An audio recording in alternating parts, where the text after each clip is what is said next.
ओम नमः शिवाय। शिव महापुराण की जय। 5वां अध्याय। सूत जी बोले, शौनक, एक दिन चंचुला आनंद में मग्न उमा देवी के पास गई और दोनों हाथ जोड़कर उनकी स्तुति करने लगी। चंचुला बोली, हे गिरिराज नंदिनी स्कंद माता उमा, आप सभी मनुष्य व देवताओं द्वारा पूज्य तथा समस्त सुखों को देने वाली हैं। आप शंभु प्रिया हैं, आप सगुणा और निर्गुणा हैं। हे सच्चिदानंद स्वरूपिणी, आप ही प्रकृति की पोषक हैं। माता, आप ही संसार की सृष्टि, पालन और संहार करने वाली हैं। आप ही ब्रह्मा, विष्णु और महेश को उत्तम प्रतिष्ठा देने वाली परम शक्ति हैं। सूत जी कहते हैं, शौनक, सद्गति प्राप्त चंचुला इस प्रकार देवी की स्तुति करके शांत हो गई। उसकी आंखों में प्रेम के आंसू उमड़ आए। तब शंकर प्रिया उमा देवी ने बड़े प्रेम से चंचुला को चुप कराते हुए कहा, सखी चंचुला, मैं तुम्हारी स्तुति से प्रसन्न हूँ। बोलो, क्या वर मांगती हो? चंचुला बोली, हे गिरिराज कुमारी, मेरे पति बिंदुक इस समय कहाँ हैं? उनकी कैसी गति हुई है? मुझे बताइए और कुछ ऐसा उपाय कीजिए ताकि हम फिर से मिल सकें। हे महादेवी, मेरे पति एक शूद्र जाति वैश्य के प्रति आसक्त थे और पाप में ही डूबे रहते थे। गिरिजा बोली, बेटी, तुम्हारा पति बिंदुक बड़ा पापी था। उसका अंत बड़ा भयानक हुआ। वैश्य का उपभोग करने के कारण वह मूर्ख नरक में अनेक वर्षों तक रहा। शेष पाप को भोगने के लिए विंध्य पर्वत पर पिशाच की योजनी में रह रहा है। वह दुष्ट वहीं वायु पीकर रहता है और सब प्रकार के कष्ट सहता है। सूत जी कहते हैं, शौनक, गौरी देवी की यह बात सुनकर चंचुला अत्यंत दुखी हो गई। फिर मन को किसी तरह से स्थिर करते हुए दुखी हृदय से माँ गौरी से उसने एक बार फिर पूछा, हे महादेवी, मुझ पर कृपा कीजिए और मेरे पापी पति का उद्धार कर दीजिए। कृपया करके मुझे वह उपाय बताइए जिससे मेरे पति को उत्तम गति प्राप्त हो सके।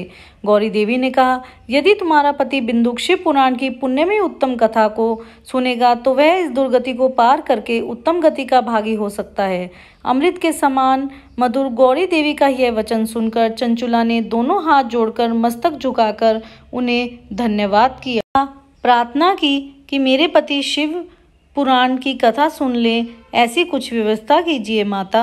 ब्राह्मण पत्नी चंचुला के बार बार प्रार्थना करने पर शिव प्रिया गौरी देवी ने भगवान शिव की महिमा का गान करने वाले गंधर्व राज तंबुरों को बुलाकर कहा, तुम्बुरो, तुम्हारी भगवान शिव में प्रीति है। तुम मेरे मन की सभी बातें जानकर मेरे कार्य को सिद्ध करते हो। तुम मेरी सखी के साथ विंध्य पर्वत पर जाओ। वहाँ एक महाघोर और भयंकर पिशाच रहता है। पूर्व जन्म में वह पिशाच बिंदुक नामक ब्राह्मण मेरी सखी चंचुला का पति था। वह वैश्यगामी हो गया। उसने स्नान संध्या आदि नित्य कर्म छोड़ दिए। क्रोध के कारण उसकी बुद्धि भ्रष्ट हो गई। दुर्जनों से उसकी मित्रता तथा सज्जनों से द्वेष बढ़ गया था।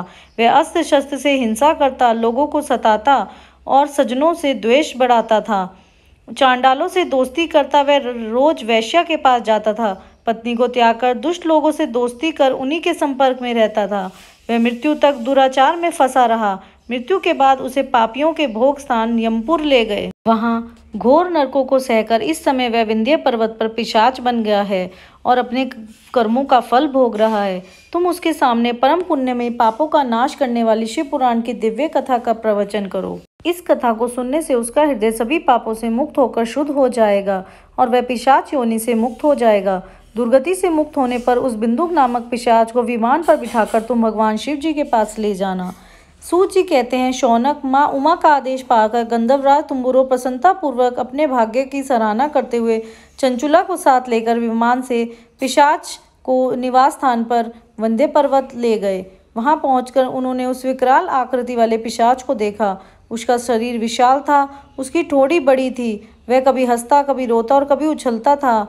महाबली तुम्बुरो ने बिंदुक नामक पिशाच को पाशों से बांध लिया।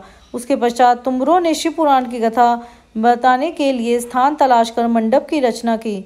शीघ्र इस बात का पता लोगों को चल गया कि एक पिशाच के उद्धार हेतु पार्वती माता ने की आज्ञा से तुम्बुरु शिव पुराण की कथा सुना रहे हैं। शिव पुराण की कथा को सुनने के लोभ से बहुत से देवर्षि वहां पहुंच गए।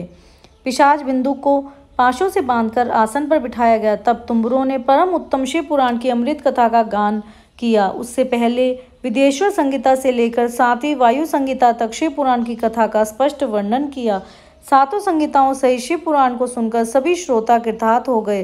परम पुण्य में शिव पुराण को सुनकर पिशाच सभी पापों से मुक्त हो गया और उसने पिशाच शरीर को त्याग दिया।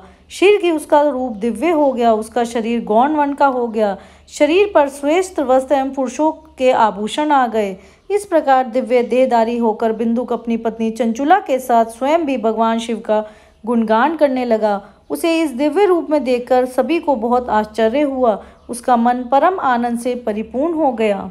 सभी भगवान महेश्वर के अद्भुत चरित्र को सुनकर कृतार्थ हो उनका यशोगान करते हुए अपने अपने धाम को चले गए। बिंदुक अपनी पत्नी चंचुला के साथ विमान में बैठकर शिवपुरी की ओर चल दिया।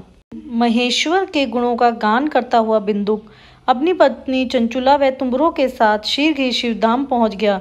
भगवान शिव व देवी पार्वती ने उसे अपना पार्षद बना लिया। दोनों पति पत्नी सुखपूर्वक भगवान महेश्वर एवं देवी गौरी के श्री चरणों में अविचल निवास पाकर धन्य हो गए। तो शिव महापुराण की जय, भोले बाबा की जय, शिव परिवार की जय। अगर आपको वीडियो अच्छी लगी हो, सब्सक्राइब, लाइक एंड शेयर।